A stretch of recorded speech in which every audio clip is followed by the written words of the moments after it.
حسن بصری رحمہ اللہ کہتے ہیں کہ اگر تمہیں اولاد جیسی نعمت چاہیے تو پھر استغفار کیجیے۔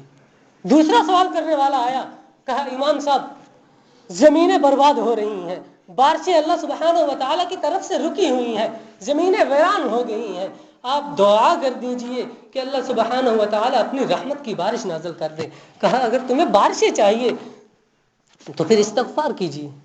تیسرا سوال کرنے والا آیا، کہا امام صاحب میرا رزق نہیں، میرے پاس رزق نہیں ہے، میں بڑا تنگ ہوں، آپ دعا کر دیجئے کہ اللہ سبحانہ و تعالی حلال رزق عطا کر دیں۔ امام حسن بصری رحمہ اللہ کہتے ہیں کہ اگر تمہیں رزق چاہیے تو پھر استغفار کیجیے۔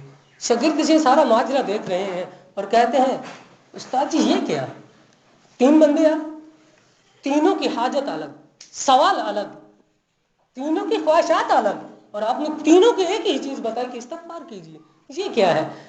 اور حسن بصری رحمہ اللہ کہتے ہیں کہ کیا تم نے قرآن نہیں پڑھا؟ اللہ سبحانہ و تعالیٰ قرآن میں نہیں فرما رہے کہ فَقُلْتُ اسْتَغْفِرُوا رَبَّكُمْ إِنَّهُ كَانَ غَفَّارًا يُرْسِلِ السَّمَاءَ عَلَيْكُمْ مِدْرَارًا وَيُمْدِدْكُمْ بِأَمْوَالٍ وَبَنِينَ وَيَجْعَلْ لَكُمْ جَنَّاتٍ وَيَجْعَلْ لَكُمْ أَنْهَارًا۔ کہ تم نے نہیں پڑھا کہ اللہ سبحانہ و تعالیٰ فرماتے ہیں کہ میرے بندو تم استغفار کرو، تم استغفار کرو گے تو آسمانوں سے بارشیں بھی ہوں گی، نہروں کی جال بچھا دیں گے اللہ سبحانہ و تعالیٰ، اور تمہیں اولاد بھی نیک اور صالح دیں گے جو تمہاری فرما بردار ہوگی، اور تمہاری اولاد میں برکت بھی دیں گے، اور تمہیں ایسا رزق عطا فرمائیں گے جو حلال ہوگا، اور تمہارے رزق کو پھر برکت بھی دیں گے۔ اور فرمایا کہ تم نے قرآن نہیں پڑھا۔ اور میرے بھائی اگر رزق میں برکتیں چاہتے ہو، بارشیں چاہتے ہو تو پھر استغفار کیجئے۔ اور تیسرا کام آپ نے یہ کرنا ہے کہ اللہ سبحانہ و تعالیٰ پر توکل کرنا ہے۔ وَمَن يَتَوَكَّلْ عَلَى اللَّهِ فَهُوَ حَسْبُهُ۔ اللہ سبحانہ و تعالیٰ فرماتے ہیں کہ جو مجھ پر توکل کر لے میں اس کے لیے کافی ہو جاتا ہوں۔ اور توکل کس طرح سے کرنا ہے؟ سرتاج رسول صلی اللہ علیہ وسلم فرماتے ہیں لو انکم تتوکلون علی اللہ رزقها علی اللہ توکل حق کما تغدو خماسا وتروح بطانا۔ توکل اس طرح سے کرنا ہے کہ جس طرح پرندے اللہ سبحانہ و تعالیٰ پر توکل کرتے ہیں کہ جب صبح کو اپنے آشیانے چھوڑتے ہیں تو خالی پیٹ ہوتے ہیں، اللہ سبحانہ و تعالیٰ پر توکل کر کے نکلتے ہیں، اور جب شام کو واپس لوٹتے ہیں تو ان کے پیٹ بھرے ہوتے ہیں۔ اس طرح سے اللہ سبحانہ و تعالیٰ پر توکل کرو، پھر اللہ سبحانہ و تعالیٰ تمہیں رزق دیں گے۔ اور توکل جس طرح صحابی نے کیا تھا، ابو ہریرہ روایت کرتے ہیں کہ ایک صحابی جب گھر میں داخل ہوتا ہے کہ دیکھا کہ وسائل نہیں ہے، کھانے کے کوئی وسائل نہیں ہے، گھر میں آٹا تک نہیں، کوئی پکانے کے لیے چیز نہیں ہے، کچھ بھی نہیں ہے، اور وہ اپنی بیوی سے کہتا ہے کہ میں جنگل کی طرف جا رہا ہوں، تھوڑی ہی دیر میں لوٹتا ہوں، اور اس کی بیوی بھی اللہ کی نافرمان نہیں ہے، اللہ کی فرما بردار ہے اور اللہ پر توکل کرنے والی ہے۔ وہ کیا کرتی ہے؟ گھر میں چکی ہے، چکی سے کپڑا ہٹایا اور تندور جلا دیا اور دعا کرنے بیٹھ گئی کہ اللہم ارزقنا، اے ساری کائنات کو عطا کرنے والے، اے ساری کائنات کو رزق دینے والے، اے جانوروں اور انسانوں کو رزق دینے والے، ہمیں بھی اپنے پاس سے رزق عطا فرما۔ اور دیکھا اس نے کہ چکی سے آٹا نکلنا شروع ہو گیا اور تندور روٹیوں سے بھر گیا۔ اس کا خامد جب تھوڑی دیر میں لوٹتا ہے تو کہتا ہے کہ تمہیں کچھ ملا؟ کہا جی ہاں، ہمیں اللہ کی طرف سے، میرے اللہ رب العزت کی طرف سے ہمیں یہ ملا ہے، میرے خالق و مالک نے ہم پر رحم فرمایا ہے، یہ نہیں کہا کہ ہمارا کمال ہے۔ اور یہ صحابی دیکھتا ہے، چکی کا پتھر اٹھایا، دیکھا تو آٹا بن۔ یہ سرتاج رسول صلی اللہ علیہ وسلم کے پاس چلے جاتے ہیں اور کہتا ہے کہ اللہ کے نبی کہ اس طرح سے میں گھر میں آیا، وسائل نہیں تھے، جنگل میں چلا گیا، اور میری بیوی نے جب دیکھا تو چکی سے آٹا نکل رہا تھا، اور سرتاج رسول صلی اللہ علیہ وسلم نے فرمایا اما انہ لم يرفعها لم تزل تدور الى یوم القیامہ، کہ اگر تو اس چکی کا پتھر نہ اٹھاتا تو قیامت تک آنے والے لوگ یہ دیکھتے کہ اس چکی سے اسی طرح آٹا نکل رہا ہے۔ یہ ہے اللہ پر توکل۔ اور فرمایا سرتاج رسول صلی اللہ علیہ وسلم نے کہ والذی نفسی بیدہ ما نقصت، کہ اللہ کی قسم صدقہ کرنے سے مال کم نہیں ہوتا۔ تو میرے بھائی اللہ کی راہ میں خرچ کیجئے، تمہارا مال کبھی بھی کم نہیں ہوگا۔ فرمایا قل ان ربی یبسط الرزق لمن یشاء من عباده ویقدر له، کہ تم اللہ کی راہ میں خرچ کرو، اللہ سبحانہ و تعالیٰ تمہیں اور زیادہ دیں گے، اور جو اللہ سبحانہ و تعالیٰ زیادہ دیں گے وہ تم سوچ نہیں سکتے کتنا زیادہ دیں گے۔ فرمایا مثل الذی ينفق مثل الذي ينفق انبت 100 حبة والله يضاعف لمن يشاء. اللہ سبحانہ و تعالیٰ کتنا دیں گے.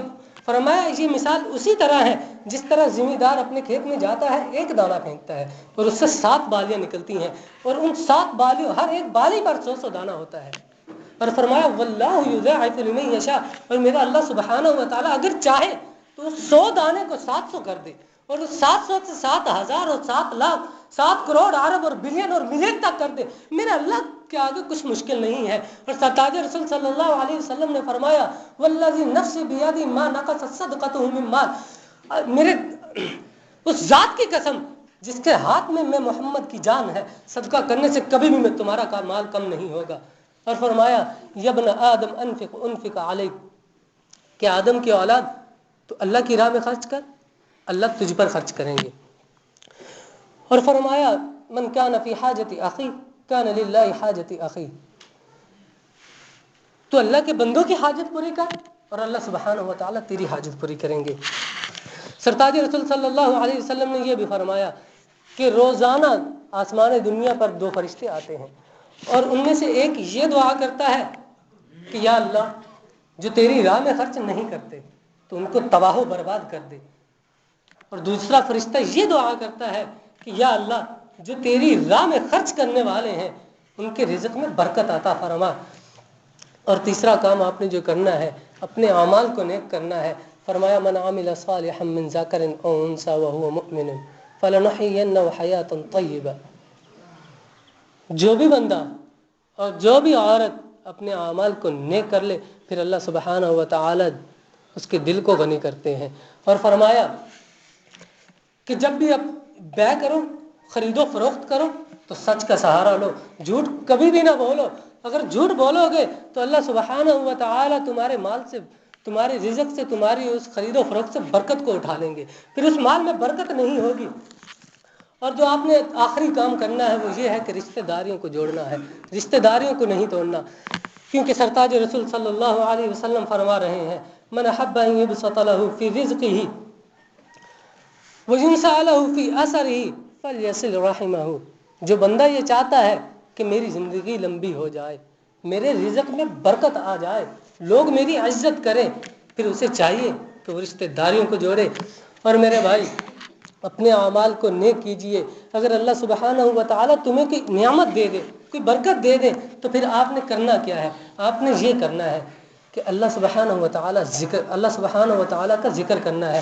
اللہ سبحانہ و تعالیٰ فرماتے ہیں کہ وَمَنْ أَعْرَضَ عَنْ ذِكْرِي فَإِنَّ لَهُ مَعِيشَةً ضَنْكًا وَنَحْشُرُ الْمُجْرِمِينَ يَوْمَ الْقِيَامَةِ أَعْمَى، جو بھی بندہ میرے ذکر سے اعراض کرے گا، میری نماز کو ٹھکرائے گا، میرے روزے کو ٹھکرائے گا، پھر اللہ سبحانہ و تعالیٰ کیا کرتے ہیں؟ اس کے بزنس میں، اس کے سٹیٹس میں، اس کی زندگی میں اور اس کے کاروبار سے اللہ سبحانہ و تعالیٰ برکت کو اٹھا دیتے ہیں اور ذلت اس کا مقدر بنا دیتے ہیں. اور فرمایا اس بندے کو یوں ہی نہیں چھوڑیں گے جو اللہ سبحانہ و تعالیٰ کا ذکر نہیں کرتا، قیامت کے دن بھی یہ اندھا ہو کر اٹھے گا اور یہ کہے گا، یہ بھاگے گا، دوڑے گا، ادھر جائے گا، ادھر جائے گا، اور کہے گا یا اللہ دنیا میں میری آنکھیں تھی، بڑی خوبصورت تھی، دنیا میں تو میں دیکھتا تھا، آج مجھے کیا ہو گیا؟ یا اللہ مجھے دکھائی نہیں دے رہا، یہ مجھے کیا ہو گیا؟ اور اللہ سبحانہ و تعالیٰ فرمائیں گے دنیا میں تو نے مجھ سے منہ موڑا، دنیا میں تو مجھے بھول گیا اور آج میں نے تجھے بھلا دیا. اور میرے بھائی تکبر نہیں کرنا.